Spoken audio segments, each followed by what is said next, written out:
Ketua Umum PSSI Erick Thohir beserta jajarannya baru saja kembali ke tanah air usai mengikuti Kongres FIFA di Rwanda. Kesempatan ini dipergunakan PSSI untuk menjalin komunikasi dengan anggota FIFA lainnya. PSSI mengklaim telah menjalin komunikasi dasar dengan sejumlah anggota FIFA sebagai penjajakan kerjasama dengan Indonesia. Setidaknya ada 3 kerjasama yang secara resmi telah disepakati. Erick Thohir menjelaskan PSSI akan bekerja sama dengan Australia terkait sport science. Australia dianggap sukses menerapkan sport science.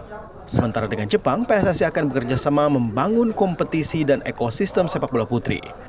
Selain itu, PSSI juga menjalin kerjasama dengan AFC untuk sinkronisasi jadwal serta tata kelola organisasi. Kita siapa lagi banyak sih.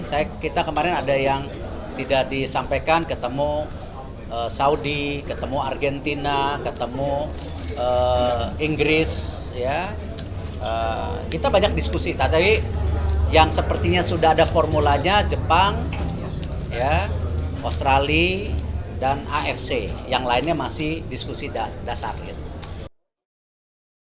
Sebelumnya, pada era Ketua Umum Muhammad Iryawan, PSSI juga menjalin kerjasama dengan Federasi Sepak Bola Belanda KNVB. Kerjasama ini terkait perkembangan sepak bola usia dini dan akar rumput. Angga Nuriski, Jenifan Prapta, Kompas TV, Jakarta.